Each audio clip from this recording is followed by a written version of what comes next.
All right. I'm going to post a couple videos about graphing for this test-ish, quiz-ish problems here. The biggest thing right now you need to know is graphing is by far the most important thing that you're going to get out of this first semester test. You need to know the basics of graphing. I don't know if you were taught this last year by your teacher. I don't know if this was part of their curriculum. For you to be in this class, they should have touched on this a little bit. But I will go over it. Honestly, they should have gone over almost everything that I'm going to go over right now with you last year. You may have forgotten it. If they didn't, I'll have a talk with them. No big deal. I'll make sure they get it in there now. This worksheet, I'll do a couple problems from each area just to give you a heads up on how to do it. But here are the three things that you need to have in your repertoire, your toolbox. Slope, the formula for slope, change in y over change in x.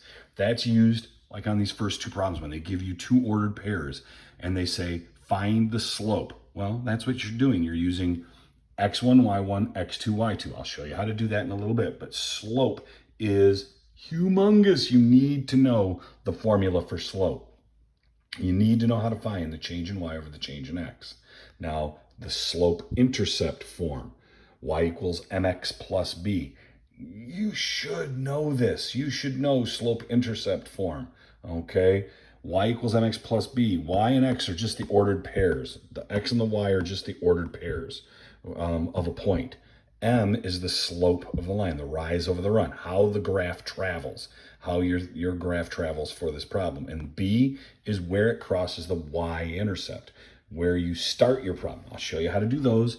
That's like here, right here, numbers 5, 6, and some of the ones later on, if they ask you to graph them. Now, point slope form it's a usable form. It's nice when they give you a couple of points like number 1 and they say find the slope, and then they say write an equation from these 2 points. That's what this comes in handy for. And I'll show you how to do that with number 1. I'm going to go through this whole thing using number 1 as my example in a few seconds. But these, let me back up and get them all in here. These 3 are very important for you. Slope, slope-intercept, and point slope. Now there's standard form, okay? Standard form looks like number 4. That's standard form of an algebraic equation, a linear equation. That's standard form. Standard form is nice when you have to do things like finding the x and the y axes or intercepts. That's that part of it. But this, write it down, get it in your memory, take a picture of it with your camera, screenshot it, whatever you can do. These 3 formulas are humongous for this work that we're going to do now. Now, my examples of this. First things first, let's look at the very first one. 0.65, or 6 negative 5, negative 28. 6 negative 5, negative 2, 8. And I have to find the slope of a line that passes through those points. Change in y, 8 minus a negative 5, y2 minus y1, oops, sorry, off the frame, y2 minus y1 over x2 minus x1, okay? This right here is pretty simple, okay? You could flip-flop it. You could have put 5 first, the 8 second, the 6 first, and the 2 second, as long as it's consistent on both the top and the bottom, okay? But make sure that the change in y is on the top and the change in x is on the bottom. That's going to give you the rise over the run, okay? How your graph goes up or down, left or right, okay? This wipes out, turns into plus. 8 plus 5 is 13. I can already see this one is not going to be a fun one to work with. All right, negative 2 minus 6 is equal to negative 8. Okay, your slope for this problem, hideous one that it is a negative 13 over 8. Now understand the negative sign was down here by the 8, but it's mobile. I could move it up by the 13. I could put it out in front. It doesn't matter. Now all that means is I go up 13, left 8, or down 13 and right 8, the rise over the run. It's a negative 13 over 8. This is a negative slope. That means if I was to graph it, it's going to go down on the graph, okay? I know that because my slope is negative. That's telling me it's going down and over when I make the graph, okay? That's the slope formula to be able to find the slope of your graph. Now, let's say I give you 2 points. Like, let me just make one. Let me put the cat back on the marker. Let's say I give you a couple points, like 2, 5, and 3, 6. Like the worksheet that I think I posted either today or I'll be posting it tomorrow morning early. That is an old worksheet from when I used to teach 7th grade pre-algebra back years ago. This is what the curriculum was. This was chapter 12. We went pretty deep into algebra. This is what we should have been doing, or you should have been doing in your algebra classes at the end of the year this year. So let's say I've got a point, 2, 5, and 3, 6. 2, 5, and 3, 6, and they want me to write an equation from this. I have to find the slope. 6 minus 1, or sorry, I was doing the work in my head. 6 minus 5 over 3 minus 2. Oof, nice, easy slope here. Okay, 3 minus 5 is 1, or 6 minus 5, 3 minus 2 is 1. Your slope is 1. My slope is 1. Now we're going to go back to the point slope form. Point slope form is y minus y1 is equal to m, the slope, times the quantity of x minus x1. I'm going to take parts of this that I know and be able to fill in this problem. I know what the slope is. The slope is 1, so I change that to a 1. X is just the ordered pair, y is just the ordered pair. But my y1, I can choose either one of these. I don't care which one I use, okay? If I choose this one, I'm going to use the y and the x. The y goes here. The x goes here, okay? That's all it is. I could have taken 6 and 3 and put it in there. It better come out to be the same answer. I'll show you in a second. Okay? Now, I just have to solve and substitute, or solve this equation, or simplify this equation. I'm sorry. X, 1 times x is just x, or 1x. 1 times negative 2 is negative 2. Y minus 5 is equal to 1x minus 2. Add 5, and it should end up being y is equal to 1x plus 3. There we go. That's our equation from this problem. Y is equal to 1x plus 3. Now, when I said before, this better turn out to be the same equation if I was to use these 2 points for x and y. Let's see what I mean. I'm going to go over here. I'm going to do the exact same thing that I did right here. Y minus y1 is equal to m times the quantity of x minus x1. I'm going to use these points. My slope is still the same. It'll go right here. 1 times x minus is equal to y minus. Okay. My x value is 3. My y value is 6. Let's do the work. 1 times x is 1x. 1 times negative 3 is negative 3. Y is e minus 6 is equal to negative 3.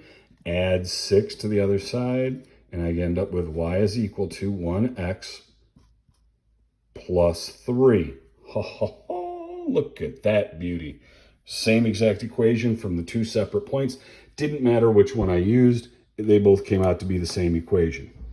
Okay, so you need to be well versed at using the slope. Oops, sorry, let me turn it around. You need to be well versed at finding slope from 2 points.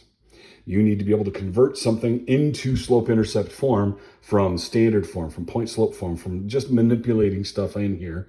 In the worksheet that I just posted, or I'll be posting tomorrow, I've got a handful of problems where I write them in standard form and you've got to convert it just by moving stuff around. It's manipulating numbers, moving things and isolating variables. For the people that had questions about the test for like numbers 13 and 14 on that equations test, where it gave you just a bunch of variables and it said isolate, or, isolate the x, or isolate for g, or solve for x.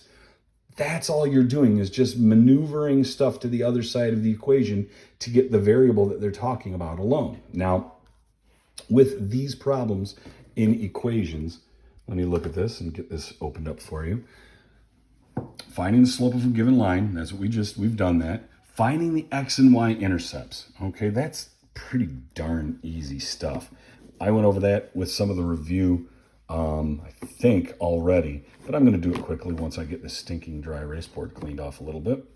Okay, now, what that is saying to you is you have to take, to find the x and the y-intercepts, you've got to do 2 points.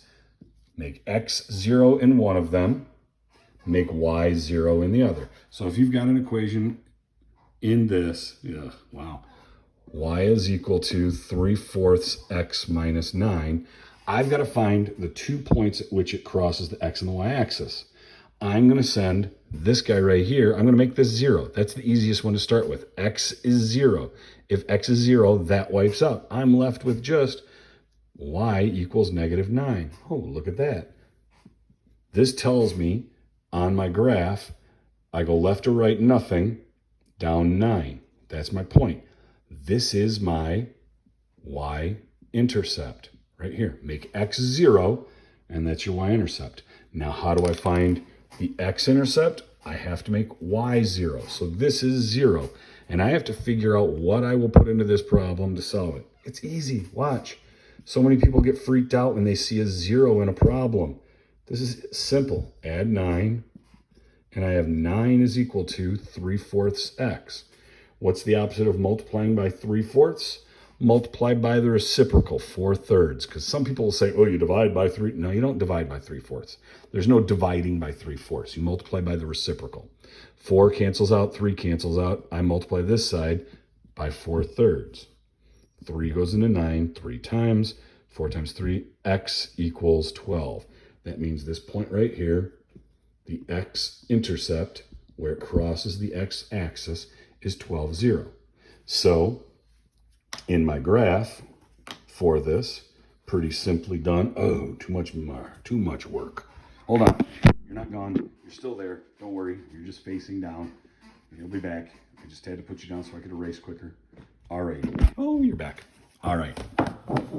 To graph these 2 points where they cross the y-intercept, 0, 9, 0, 9, right there. That's my y-intercept. My x-intercept is 12, 0. This one's a little bit off of the graph, but it's way over there. This is what my graph would look like from this problem, okay? If you look at it, I could have gone here and just followed this. Go down to -9, up 3, 1, 2, 3, over 4. Up 3, over 4. Up 3, over 4. That's all it is, okay? Now, would you have been able to find out where it crosses the x-axis? No, that's why you need to be able to substitute those problems in for these things to be able to work it out. But that's all there is to those first few problems. Now, identify the parallel slopes. Oh, people, parallel and perpendicular, easy. Parallel, same slope, exact same slope. So a line that's parallel to 2/3 slope has a 2/3 slope of its own, okay? But it can't have the same y-intercept. If it has the same y-intercept and the same slope, it's not parallel lines, it's the same line, okay? It's all the same line. So there's really, that's a bad one, okay? So a parallel line to this would be y is equal to 2/3 plus 2, or y is equal to 2/3 minus 3, just so that the y-intercept is different. Now this one is not written in slope-intercept form, so you've got to rearrange it and isolate for the y. Move the 6x over, divide everything by 3. That'll help you out. Now, over here, give an equation of this line that is being graphed. Use 2 points. This point right here and this point right here. You can see, oh my gosh, this one's so easy. You don't need to use all the information of the 2 points and the slope-intercept and all that kind of stuff if they're going to be so nice as to just make it look this pretty. They tell you the y-intercept right here. My y-intercept is 4. So I know it's going to be y is equal to something x plus 4. And how does my graph move? Down 1, 2, 3, over 1, 2. Down 3, right 2. -3 over 2. That's my slope. Down and over. Down 3 over 2. So the equation should be something like that. Don't freak yourself out. Graphing the equation, you gotta know. This is set up. My y-intercept is 1, right there. My graph travels a positive 1 over 2. Up 1 over 2, up 1 over 2, up 1 over 2. If I go in reverse, down 1, back, that should be just second nature for you. Now the level 3s, you have to create an equation. This is what they're talking about when they say write an equation. That's where you're going to use all the formulas that we went over. These guys right here. You find the slope, use the slope point slope form to convert it into slope intercept. Okay? I'll go over more of this tomorrow. I'll post another video that covers this stuff. Ooh, graphing inequalities I'll go over in a little bit. I may do these 3 for you on another video. Alrighty.